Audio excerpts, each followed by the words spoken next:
Memiliki keterbatasan fisik tidak menyurutkan langkahnya dalam mengajar dan menyebarkan ilmu yang bermanfaat bagi anak-anak generasi penerus bangsa. Pria bernama Rafiq Akbar mengabdikan diri menjadi seorang guru di sebuah sekolah di daerah Bogor, yaitu di SD Negeri Pengadilan 5 Kota Bogor, Jawa Barat. Ya, sejak lahir, Rafiq Akbar yang terkenal ramah dan murah senyum ini telah mengalami keterbatasan fisik, yaitu mata yang tidak dapat melihat atau tunanetra. Namun hal itu tidak menyurutkan keinginannya untuk mengambil peran hebat di dunia pendidikan. Perjalanan Rafiq sebagai guru difabel netra di sekolah umum tidaklah mulus.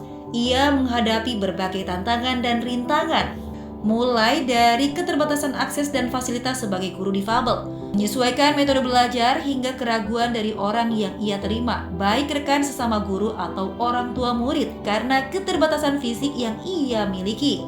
Namun semua itu tidak membuatnya patah semangat dan berkecil hati, justru semakin menguatkan keyakinannya untuk membuktikan dan memberikan yang terbaik bagi sekolah dan murid-muridnya. Dan dia menjadi salah satu guru berprestasi tingkat Jawa Barat tahun 2025. Bagaimana cerita Rafiq Akbar yang berubah takdirnya menjadi sebuah prestasi? Mari kita simak kisahnya dalam program Renungan Jiwa.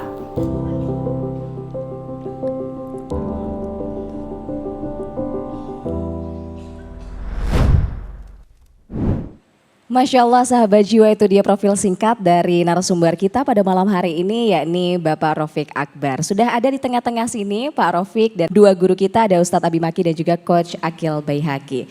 Nah, saya pertama-tama ingin bertanya dulu kepada Pak Rafiq. Pak Rafiq, ini tadi disebutkan di profil sebelumnya Bapak sudah kehilangan penglihatan itu sejak kecil. Boleh diceritakan awal mulanya itu seperti apa? Bagaimana kondisi Pak Rafiq dahulu? Ya, Mbak. Jadi sebetulnya saya sudah mengalami gangguan penglihatan sejak usia 4 tahun. Jadi ketika lahir saya normal, berpenglihatan normal. Namun usia 4 tahun saya sudah mulai menggunakan kacamata. Di umur 10 tahun kondisi penglihatan saya semakin menurun.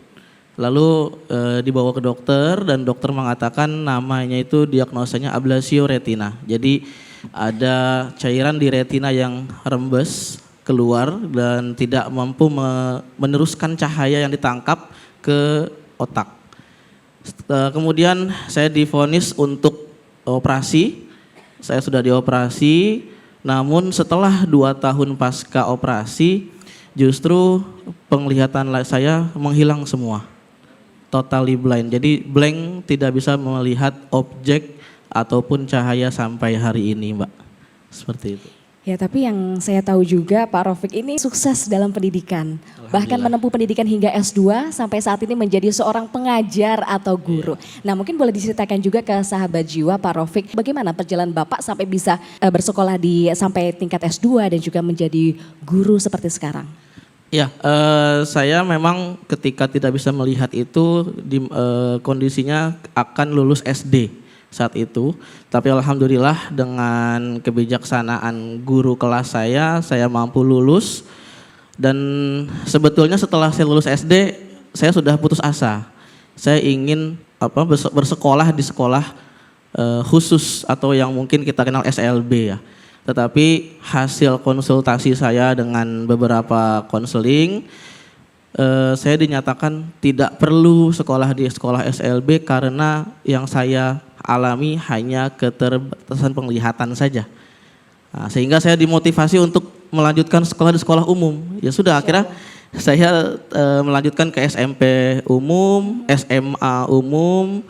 Alhamdulillah saya lulus tahun 2007 masuk UIN Jakarta. Masya Allah. Dan alhamdulillah saya baru selesai magister saya di Muhammadiyah Jakarta.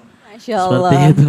Boleh tepuk tangan untuk narasumber kita malam ini. Sahabat jiwa, luar biasa. Semangat belajarnya Pak Rafiq ini luar biasa dengan segala keterbatasan. Bahkan tidak hanya belajar, namun semangat untuk membagikan ilmu yang Bapak punya. Luar biasa, Masya Allah. Baiklah, saya persilahkan kepada dua guru kita untuk jika ingin bertanya kepada narasumber kita. Ke Ustadz Abi Maki terlebih dahulu, kami persilahkan Ustadz. Bismillahirrahmanirrahim. Assalamualaikum Ustaz Rafiq. Masya Allah. Waalaikumsalam Ustaz. Senang jumpa di tempat yang mulia ini, yang berkah ini. Alhamdulillah. Amin ya rabbal alamin.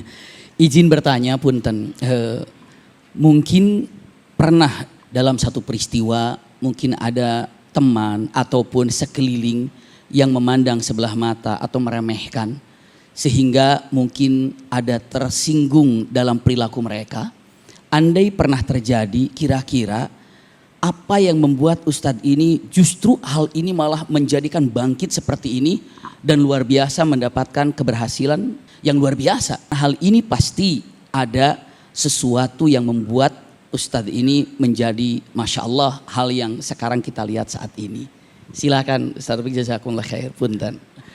Iya Ustadz, jadi di sewaktu saya sekolah, bahkan ketika mau masuk SMP, setiap saya ingin masuk sekolah, karena saya bukan di sekolah khusus ya, saya di sekolah umum, selalu saya mendapatkan penolakan Ustadz untuk bersekolah di tempat itu.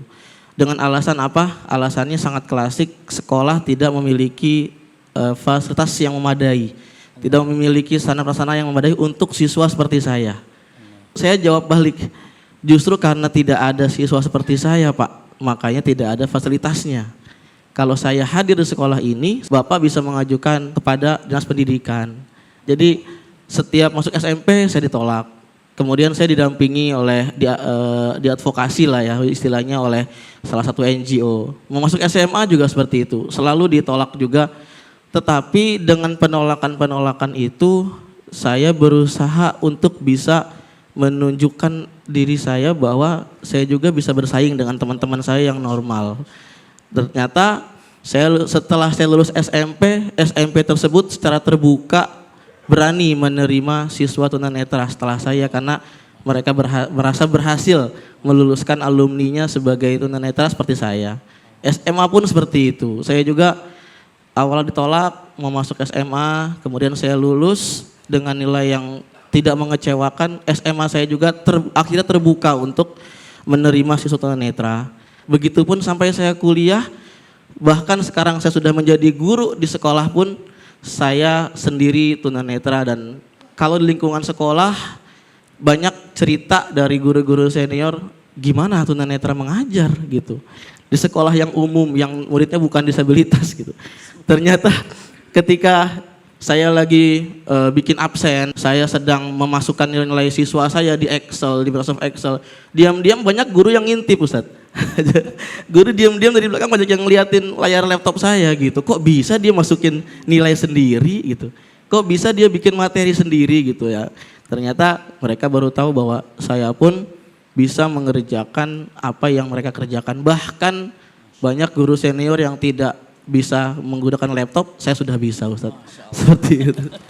Masya Allah, Masya Allah. Silahkan Coach Akil. Baik, Assalamualaikum Pak Rafiq. Waalaikumsalam warahmatullahi wabarakatuh. Alhamdulillah, Bapak Ibu, banyak orang itu yang ketika mendapatkan kesempurnaan tetapi ketika diambil oleh Allah itu seringkali membuat orang itu jatuh dirinya bahkan putus asa. Saya penasaran dengan Pak Rafiq, kira-kira apa yang membuat Pak Rafiq ini terus berjuang dalam kehidupan ini dan apa motivasi Bapak sehingga terus menerus mau belajar sampai ke level magister? Apa motivasi Bapak? Yang pertama saya menyadari bahwa tugas kita sebagai manusia itu memang diciptakan untuk beribadah kepada Allah seperti yang tadi Ustadz Abi sampaikan. Dan bagi saya salah satu bentuk ibadah itu adalah belajar. Karena tolabul ilmi faridatun ala kulli muslim ya Ustadz ya. Jadi ya itu salah satu kewajiban kita untuk belajar dan tidak boleh berhenti meskipun saya harus kehilangan penglihatan saya. Dan yang kedua saya sangat meyakini khairukum man ta'allamal Qur'an wa 'allamah. Sebaik-baiknya kalian yaitu yang belajar Al-Quran dan juga mengajarkannya. Saya saat itu berpikir kalau saya belum bisa mengajarkan Al-Quran, setidaknya saya menjadi bagian dari yang belajar Al-Quran. Dan sampai saat ini alhamdulillah Allah titipkan ilmunya dan sekarang saya tidak hanya belajar tapi saya juga mengajarkan Al-Quran. Seperti itu Ustaz. Masya Allah, boleh tepuk tangan ibu-ibu, luar biasa. Sungguh keikhlasan yang luar biasa begitu ya dalam menjalani takdir dari Allah. Nah Pak Rafiq, ini mungkin untuk sahabat jiwa di luar sana yang mungkin juga memiliki takdir yang berbeda, yang diberikan oleh Allah yang mungkin masih mengeluhkan. Mengeluh nampaknya sulit sekali untuk ikhlas menerima takdir Allah. Kira-kira apa pesan yang mungkin bisa disampaikan oleh Pak Rafiq kepada sahabat jiwa di sini malam ini dan juga yang sedang menonton di rumah? Kayaknya rasanya sangat malu ketika kita mengeluh satu kesulitan yang Allah berikan karena kita sebetulnya belum mendapatkan hikmah apa yang sedang Allah rahasiakan. Salah satu ayat Quran yang sangat memotivasi hidup saya yaitu surah Al-Insyirah ayat 5 dan 6. Bismillahirrahmanirrahim. Fa inna ma'al usri yusra. Inna ma'al usri yusra. Allah yang berjanji sendiri, Allah yang mengatakan sendiri, maka di setiap kesulitan pasti ada kemudahan dan Allah ulangi lagi kalimat itu. Jadi setiap saya merasa kesulitan dalam hal apapun, saya selalu mengatakan Allah, Engkau telah janji, Engkau yang memberikan kesulitan dan Engkau pula yang pasti akan memberikan kemudahan. Itu Mbak. Baik, Pak, terima kasih atas mengingatnya Pak. Ibu-ibu mungkin boleh tepuk tangan lagi untuk narasumber kita malam ini. Luar biasa, kadang kita lupa ya Pak bahwa di setiap kesulitan yang Allah berikan kepada kita pasti ada kemudahan begitu ya Pak ya. Terima kasih Pak Rafiq sudah mengingatkan. Baiklah, kita nanti masih akan menggali mengenai narasumber kita, sahabat jiwa, terutama bagaimana ini Pak Rafiq dalam melakukan aktivitas sehari-hari ya Pak Rafiq. Boleh ya Pak nanti pada segmen Boleh, selanjutnya. Mbak. Silakan. Jadi sahabat jiwa jangan kemana-mana, tetap bersama kami dalam program Renungan Jiwa.